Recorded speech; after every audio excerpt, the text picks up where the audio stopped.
Assalamualaikum warahmatullahi wabarakatuh. Sekarang kita sampai pada sistem periodik dan struktur atom, ya. Tapi sebelum pelajaran kalian berdoa dulu, ya. Silakan kalian buka untuk bab yang pertama, ya. Setelah hakikat ilmu kimia, kita belajar mengenai sistem periodik dan struktur atom. Apa saja yang dipelajari di sini? Nah, yang pertama itu adalah perkembangan teori atom, ya. Di sini perkembangan teori atom yang pertama adalah teori atom Dalton. Ya. Di sini John Dalton itu adalah seorang ahli kimia yang berbahasa Inggris.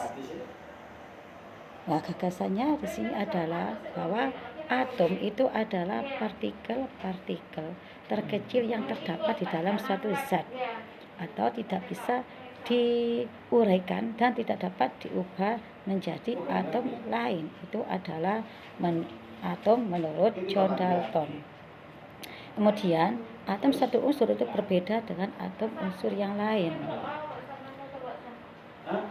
Selain itu, suatu atom itu bisa mempunyai sifat yang sama, ya. Nah, selama reaksi berlangsung, atom itu hanya mengalami perubahan susunannya. Setelah atom John Dalton ini masih dirasa kurang sempurna, ya, dikemukakan lagi, ya, gagasan oleh C.C. Thomson, ya. Ini di sini model atom Thomson, ya, seperti ini, ya. Modelnya itu ada seperti roti kismis, ya, bahwa model atom Thomson itu adalah model atom yang menggambarkan kedudukan partikel-partikel subatom di dalam atom, ya, bahwa atom itu terdiri atas partikel positif, ya, yang menyerupai bola kecil yang masih tidak berongga dan mengandung sejumlah elektron yang tersebar di dalam bola tersebut. Nah, ini makanya untuk model atom C.C. Thomson ini diibaratkan seperti roti kismis. Atom yang netral jumlah muatan positif sama dengan jumlah muatan negatif, itu atom netral. Ini, ya, kalau John Dalton tadi ini diibaratkan seperti bola pejal. Nah, dari Dalton, Thomson, saya lanjutkan, ya, ke model atom atau teori atom Rutherford. Ini Rutherford mengemukakan, ya, pada tahun 1911 itu melakukan suatu eksperimen penembakan sinar alfa terhadap sasaran sebuah lempeng emas yang amat tipis. Nah, hasilnya nanti bisa menunjukkan bahwa sebagian kecil sinar alfa yang dipantulkan dan dibelokkan serta sebagian besar diteruskan.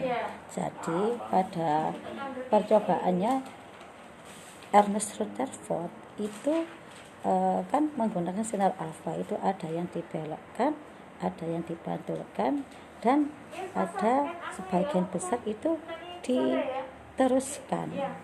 Ini berdasarkan eksperimen yang dilakukan, Rutherford mengemukakan teori atom yang dikenal dengan teori atom Rutherford. Nah, ini sebagai berikut, ya, gagasannya, bahwa atom itu tersusun atas inti atom yang bermuatan positif dan berada pada pusat atom.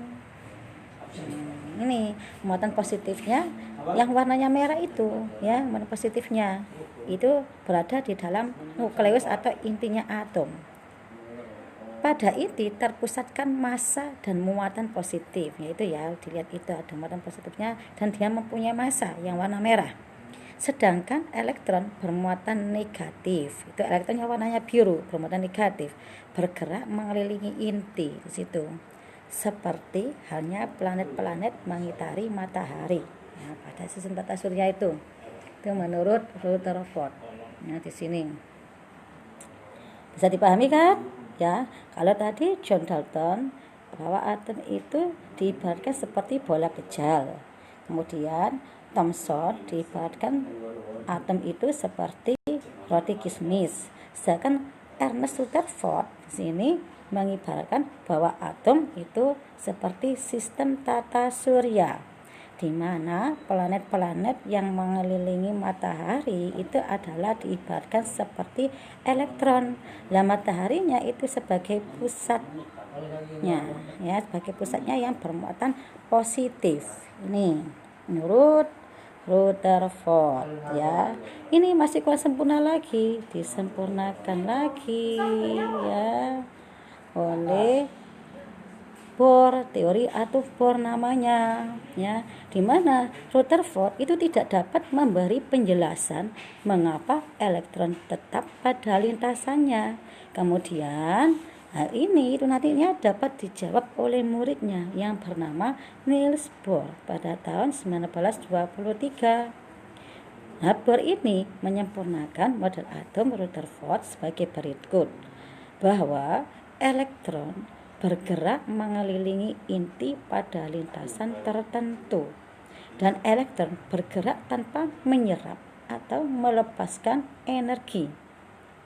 Setiap lintasan elektron mempunyai tingkat energi tertentu.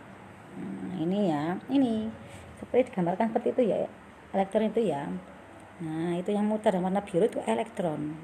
Itu lintasannya itu, yang warnanya hitam itu melengkapi lintasannya. Itu nanti elektron bergeraknya tanpa menyerap atau melepaskan energi. Setiap lintasan elektron mempunyai tingkat energi tertentu.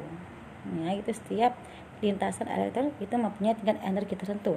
Tingkat energi elektron pada lintasan yang paling dekat dengan inti itu adalah yang terkecil. Intinya itu yang warnanya merah itu, ya, yang dekat. Jika lintasannya dekat sama inti, itu nanti energinya paling kecil, ya. Energi yang terbesar adalah energi yang paling luar, yang jauh dari inti. Elektron dapat berpindah dari satu lintasan ke lintasan yang lain jika perpindahan terjadi dari kulit yang lebih dalam ke kulit yang lebih luar. Nah, energi ini nanti kan terdapat, energi elektron kan terdapat dalam suatu lintasan. Nah, lintasan itu bisa dinamakan dengan kulit.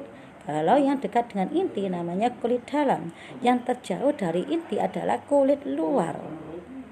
Ya. Nah, jika perpindahan terjadi dari kulit yang lebih dalam ke kulit yang lebih luar, maka akan terjadi penyerapan energi. Akan tetapi, jika perpindahan terjadi dari kulit yang lebih luar ke kulit yang lebih dalam, itu nanti atom akan memancarkan energi. Bisa dipahami kan ya? Nanti bisa kalian rangkum. Ini hanya itu saja ya materinya untuk struktur atom. Nanti saya lanjutkan untuk materi minggu depan, ya. Bisa kalian pelajari seperti ini nanti ya, struktur atom nanti. Saya akhiri. Assalamualaikum warahmatullahi wabarakatuh.